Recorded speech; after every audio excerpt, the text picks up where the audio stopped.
vol Pacific Airlines 739 s'apprêtait à décoller de San Francisco pour New York. Dans le terminal, des passagers pressés faisaient leurs derniers ajustements avant l'embarquement. Parmi eux, une fillette de 7 ans aux cheveux blonds et aux yeux curieux, tenant fermement la main de son père. Elle portait une robe bleu clair, un contraste doux avec l'agitation de l'aéroport. Son père, un homme à l'air sévère, semblait distant, presque absent, alors qu'il tapait frénétiquement sur son téléphone. À l'intérieur de l'avion, Daniel, un steward, terminait les préparatifs pour le décollage. Grand et toujours souriant, Daniel était connu pour sa capacité à gérer n'importe quelle situation à bord tout en restant calme et courtois. Il parcourait les allées, vérifiant les compartiments à bagages et s'assurant que tous les passagers étaient installés confortablement. En passant devant la rangée 12, Daniel remarqua la fillette et son père s'installer à leur siège. La petite le regarda directement, ses grands yeux reflétant un mélange de curiosité et quelque chose de plus, peut-être un appel à l'aide. Daniel lui sourit et poursuivit son chemin, mais la sensation que quelque chose n'allait pas demeurait. La cabine était remplie de murmures et de rires étouffés alors que les passagers se mettaient à l'aise. Daniel retourna à l'avant de l'avion pour donner les consignes de sécurité. Il jeta un coup d'œil au père de la fillette, qui restait absorbé par son téléphone, ignorant le comportement agité de sa fille. Cette dernière, en revanche, semblait nerveuse, scrutant les alentours comme si elle cherchait à fuir ou à comprendre quelque chose. Alors que les portes se fermaient et que l'avion commençait à rouler sur la piste, Daniel ne pouvait s'empêcher de penser à cette fillette. Il avait déjà vu de nombreux enfants lors de ses vols, mais il y avait quelque chose de différent chez elle, une chose qui l'intriguait et l'inquiétait à la fois. Le décollage terminé et l'avion stabilisé en plein vol, Daniel décida de garder un œil sur la rangée 12. Ce qui s'annonçait comme un vol de routine allait rapidement se transformer en quelque chose de bien plus complexe et inattendu. Le steward, sans le savoir, était au début d'un voyage qui changerait à jamais sa vie et celle de la fillette. L'avion étant en croisière, Daniel entreprit sa première ronde dans l'allée, distribuant boissons et collations aux passagers. En s'approchant de la rangée 12, il remarqua que la fillette était encore plus agitée. Elle regardait autour d'elle, les yeux écarquillés, comme si elle cherchait quelqu'un ou quelque chose. Son père restait plongé dans son téléphone, inconscient du comportement inquiet de sa fille. Lorsque Daniel proposa des boissons, la fillette en profita pour lui parler. Elle tira doucement sur la manche de son uniforme et, d'une voix basse et pressante, dit « Monsieur, puis-je vous parler ?» Daniel s'accroupit à sa hauteur et lui sourit point doucement. « Bien sûr, comment puis-je t'aider ?» demanda Daniel. La fillette jeta un regard nerveux à son père avant de répondre. « J'ai peur. »« Je ne veux pas être ici, » murmura-t-elle, les yeux remplis de larmes qu'elle tentait de retenir. Avant que Daniel ne puisse répondre, le père leva les yeux et remarqua l'interaction. D'un regard froid, il ramena sa fille à son siège. « Ne dérange pas l'agent de bord, Émilie, » dit-il d'une voix ferme et contrôlée. Daniel acquiesça et s'éloigna, mais l'inquiétude ne le quittait pas. Il continua ses rondes, tout en gardant un œil attentif sur la rangée 12. Quelque chose n'allait vraiment pas déterminé à comprendre la situation, il retourna à son poste tout en observant discrètement. Peu de temps après, Daniel remarqua qu'Émilie faisait quelque chose de curieux. Avec des mouvements subtils et précautionneux, elle faisait des signes avec ses mains, en les cachant de son père. Daniel essaya de déchiffrer ce qu'elle essayait de communiquer, mais il ne comprit pas entièrement. Intrigué et inquiet, il décida de demander de l'aide. Pendant une pause, Daniel alla voir l'une de ses collègues. « Sarah, j'ai besoin de ton avis sur quelque chose, » dit-il en lui expliquant rapidement la situation. Sarah fronça les sourcils. « Peut-être qu'elle essaie de te dire quelque chose d'important. Tu dois comprendre ce que c'est, sans alerter son père. » Avec cette nouvelle perspective, Daniel retourna dans l'allée. Il vit qu'Émilie était maintenant plus désespérée, ses signaux devenant plus intenses et urgents. Daniel savait qu'il devait agir rapidement, mais avec prudence. Il devait comprendre ce que la fillette essayait de lui dire avant qu'il ne soit trop tard. Déterminé à aider Émilie, Daniel planifia une approche discrète. Il prit un bloc-notes et un stylo et, faisant semblant de prendre les commandes de boissons, s'approcha à nouveau de la rangée 12. Lorsqu'il fut près de la fillette, il écrivit rapidement un message, « Es-tu en danger ?» Il montra la note à Émilie en la cachant de son père avec son corps. La fillette regarda le message, puis Daniel, et fit un léger signe affirmatif de la tête. Daniel sentit un frisson lui parcourir le dos. Il devait en savoir plus. Il continua de marcher dans l'allée tout en observant à distance. Emily recommença à faire des signes avec ses mains, cette fois plus clairement. Daniel réalisa qu'elle traçait des lettres dans l'air. Cela lui prit quelques secondes pour comprendre, mais il finit par déchiffrer le mot aide, confirmant ainsi ses soupçons. Daniel savait qu'il devait agir vite. Il retourna à la cuisine et demanda à Sarah de le remplacer pour quelques minutes. Ensuite, il se dirigea vers les toilettes proches et attendit qu'Emily puisse quitter son siège sans attirer l'attention de son père. Après quelques minutes, la fillette réussit à s'éclipser et rejoignit Daniel dans les toilettes. Enfermée dans l'espace exigu, elle se confia enfin. « Mon papa, il a fait quelque chose de mal. Je ne veux pas partir avec lui. J'ai peur, avoua-t-elle.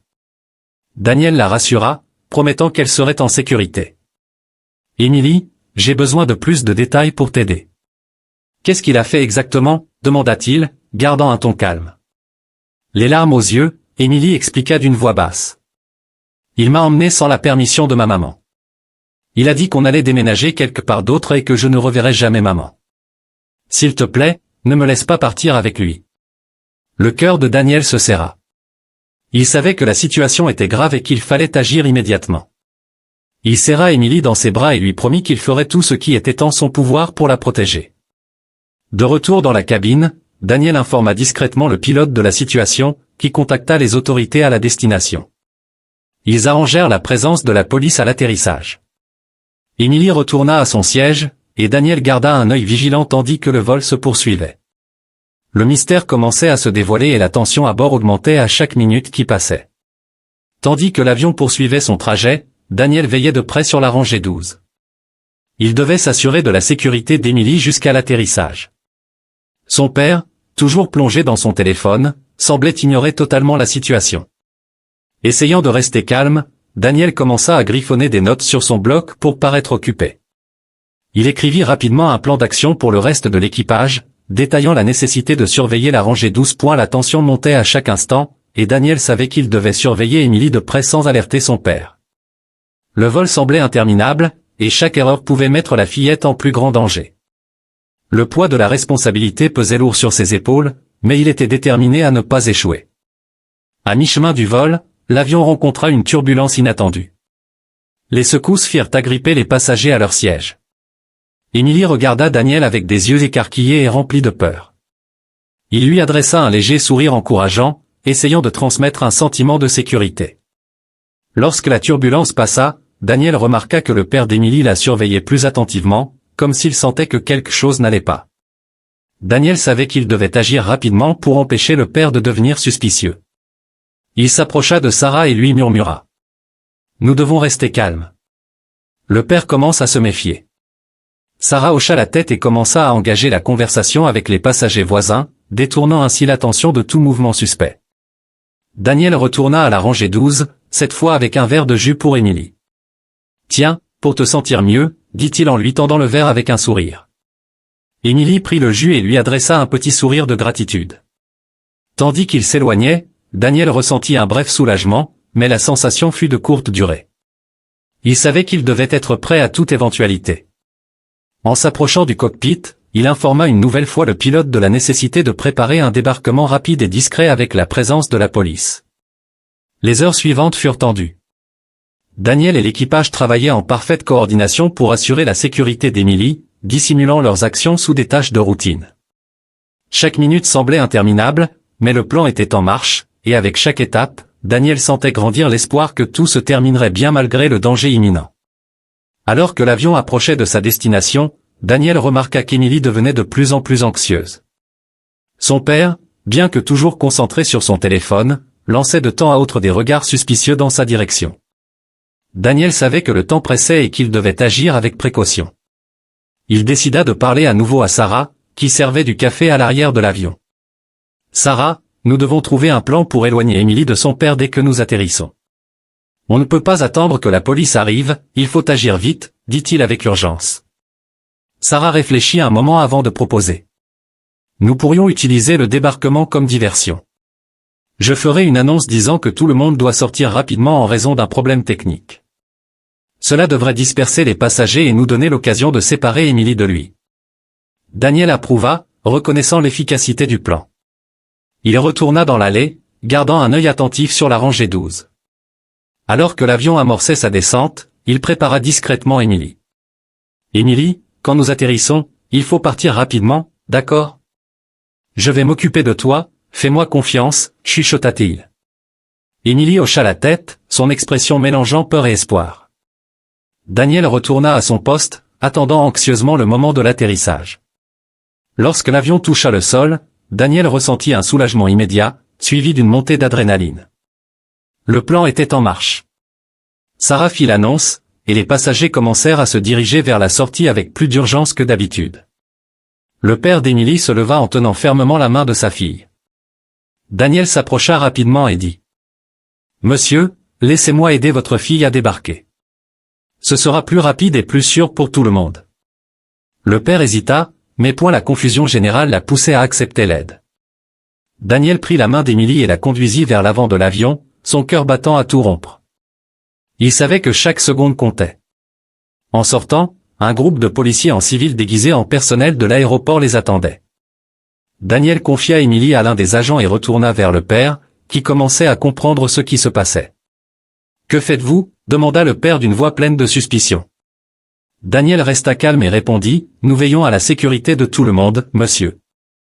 Veuillez me suivre. » Les policiers ont rapidement interpellé le père d'Emily en lui expliquant la situation pendant que Daniel s'éloignait avec la fillette. Emily le regardait, encore effrayée mais soulagée d'être loin de son père. Daniel ressentit une vague de soulagement en voyant Emily être emmenée en lieu sûr. Il savait que la partie la plus difficile était passée, mais il restait encore beaucoup à faire. La révélation concernant le père d'Emily et ses intentions avait tout changé. Il était maintenant temps de garantir la sécurité d'Emily et que justice soit faite. Le chaos organisé du débarquement commençait à s'apaiser tandis que les passagers étaient dirigés vers le terminal. Daniel observait attentivement les policiers en civil escorter le père d'Emily vers une zone sécurisée. Soudain, le père comprit ce qui se passait et tenta de s'échapper, criant avec colère : « Vous ne pouvez pas faire ça, c'est ma fille. » En entendant la voix de son père, Emily se cacha derrière Daniel, qui resta dans une posture protectrice. « S'il vous plaît, restez calme, monsieur. Les autorités vont clarifier la situation, » dit Daniel en essayant d'apaiser les choses. Mais le père n'était pas prêt à coopérer. Il se débattit et parvint à se libérer de l'emprise d'un des agents, avançant furieusement vers Emily. Les passagers autour d'eux commencèrent à reculer, effrayés. Sans réfléchir, Daniel se plaça entre le père et la fillette. « Arrêtez, ne rendez pas les choses plus difficiles, » dit-il fermement et avec autorité. Le père hésita un instant, mais sa rage semblait incontrôlable. Il tenta de repousser Daniel, mais avant qu'il ne puisse avancer, les policiers le plaquèrent au sol et lui passèrent rapidement les menottes. « C'est une erreur » cria-t-il. « C'est ma fille. » Tandis que le père était emmené, Daniel s'agenouilla auprès d'Emily, qui pleurait en silence. « Tu es en sécurité maintenant, tout va bien se passer, » dit-il doucement et d'une voix rassurante. Emily le regarda, les yeux remplis de gratitude et de peur. Daniel la prit dans ses bras, lui offrant le réconfort dont elle avait désespérément besoin. Il savait qu'elle allait traverser un tourbillon d'émotions et que sa vie allait changer à jamais. Les policiers revinrent parler à Daniel. « Merci pour votre aide. Nous allons prendre soin d'Emily et assurer sa sécurité. Vous devrez peut-être faire une déclaration sur ce qui s'est passé pendant le vol, » dit l'un des agents. Daniel acquiesça. « Bien sûr, je ferai tout ce qui est nécessaire. » Alors que les policiers emmenaient Emily vers un endroit sûr, Daniel ressentit un mélange de soulagement et d'épuisement. La situation avait été intense et dangereuse, mais il savait qu'il avait fait ce qu'il fallait. Il regarda Emily disparaître avec la police, sachant qu'il restait encore beaucoup à faire pour garantir sa sécurité et que justice soit rendue. La confrontation avait été le moment le plus intense de sa carrière, mais aussi le plus gratifiant. Daniel s'apprêtait à quitter la zone de sécurité lorsqu'un des agents l'appela à nouveau. « Monsieur, pourriez-vous nous accompagner ? Nous avons besoin de plus d'informations, » dit poliment mais fermement l'agent. Daniel accepta et fut conduit dans une pièce où Emily se trouvait avec une assistante sociale. La fillette semblait plus détendue, mais montrait encore des signes de fatigue et de peur. L'assistante sociale fit signe à Daniel de s'asseoir. « Emily nous a raconté une partie de ce qui s'est passé, mais nous aimerions aussi entendre votre version, » dit l'assistante sociale. Daniel hocha la tête et commença à relater les événements du vol, depuis le moment où il avait remarqué le comportement étrange d'Emily jusqu'à la confrontation avec son père. Il expliqua comment la fillette avait fait des signes pour demander de l'aide et comment lui et l'équipage avaient organisé un plan pour assurer sa sécurité. Pendant qu'il parlait, Emily tenait la main de l'assistante sociale pour se réconforter. L'agent de police prenait des notes détaillées, et l'assistante sociale l'interrompait parfois avec des questions plus précises. « Avez-vous remarqué d'autres comportements suspects ou dangereux de la part du père pendant le vol ?» demanda l'assistante sociale. Daniel réfléchit un instant. Il semblait totalement désintéressé de sa fille, concentré uniquement sur son téléphone, mais le regard qu'il lui a lancé quand il a compris que nous interagissions, c'était effrayant. Il paraissait plus irrité qu'inquiet. L'agent termina ses notes et remercia Daniel pour sa coopération. Il se leva pour partir, mais Emily l'appela d'une voix douce. « Daniel, merci », dit-elle, les yeux remplis de gratitude. Daniel lui sourit, sentant une vague d'émotion. « Tu as été très courageuse, Emily. Tout ira bien maintenant. » Alors qu'il quittait la pièce, Daniel sentait le poids de la situation commencer à s'alléger. Mais au moment où il pensait que tout était sous contrôle, une alarme se déclencha. Une agitation commença à se former dans le terminal, avec des gens qui couraient et criaient. « Que se passe-t-il » demanda-t-il à l'un des gardes. « Il y a eu une tentative d'évasion, le père d'Emily a essayé de s'enfuir », répondit le garde, visiblement agité. Le cœur de Daniel accéléra, et il courut vers la pièce où se trouvait Emily. En arrivant, il vit que la fillette était en sécurité avec l'assistante sociale et 2 policiers, mais son père était introuvable. « Nous devons renforcer la sécurité ici. Il ne doit pas pouvoir l'approcher à nouveau, » dit Daniel en essayant de rester calme. Le terminal était en plein chaos, mais la police organisa rapidement une recherche. Après des moments tendus et une recherche frénétique, ils retrouvèrent enfin le père d'Emily caché dans une zone restreinte. Il fut de nouveau arrêté, cette fois avec des mesures de sécurité renforcées. Avec le père d'Emily enfin appréhendé et la sécurité renforcée, Daniel retourna dans la pièce. Emily courut vers lui et le serra dans ses bras, soulagé. Il lui rendit son étreinte, ressentant un mélange de soulagement et de satisfaction en sachant qu'elle était en sécurité. La situation extrême avait été résolue, et Daniel savait qu'Emily était maintenant entre de bonnes mains. La tension se dissipa tandis qu'il voyait l'équipe professionnelle, composée d'assistants sociaux et de psychologues pour enfants, entourer Emily. « Emily, tu es en sécurité maintenant », dit l'une des assistantes sociales avec un sourire chaleureux. « Nous allons prendre soin de toi et veiller à ce que tout aille bien. » Emily regarda Daniel, toujours en lui tenant la main. Il y avait une connexion silencieuse entre eux, une compréhension mutuelle de ce qu'ils avaient traversé ensemble. « Daniel, merci pour tout », dit-elle d'une voix douce, mais pleine de sincérité. Daniel sourit et s'agenouilla à son niveau. « Tu as été très courageuse, Emily. Souviens-toi toujours de cela. » Alors qu'Emily était emmenée, Daniel ressentit une satisfaction mêlée d'épuisement. Il savait qu'il avait fait tout son possible pour protéger cette fillette. En observant l'équipe prendre soin d'Emily, l'un des policiers s'approcha de lui. « Vous avez fait un excellent travail aujourd'hui, Daniel. Je ne sais pas ce qui serait arrivé si vous n'aviez pas remarqué les signes, dit l'agent. J'ai juste fait ce que n'importe qui aurait fait, répondit modestement Daniel. Plus tard, dans le terminal, Daniel aperçut une femme s'approchant rapidement, les yeux remplis d'inquiétude et de larmes. C'était la mère d'Emily. En voyant sa fille, elle courut la serrer dans ses bras, la tenant fermement. « Emily, mon Dieu, est-ce que ça va ?» dit-elle, la voix nouée par l'émotion. Emily s'accrocha à sa mère en pleurant, mais cette fois des larmes de soulagement et de joie. « Je vais bien, maman, Daniel m'a aidé. » La mère regarda Daniel avec une infinie gratitude. « Merci, vous avez sauvé ma fille, » dit-elle, émue. Daniel hocha la tête, touché par le moment. « C'est une petite fille très spéciale. Je suis heureux d'avoir pu aider. » Alors que la mère et la fille se retrouvaient, Daniel ressentit un profond sentiment d'accomplissement. Il savait qu'Emily était entre de bonnes mains et que, malgré la difficulté de la situation, tout était enfin résolu. Daniel se dirigea vers la sortie du terminal, sentant le poids de la journée commencer à s'effacer. Le ciel nocturne était dégagé, et il prit une grande inspiration, réfléchissant aux événements qui s'étaient déroulés.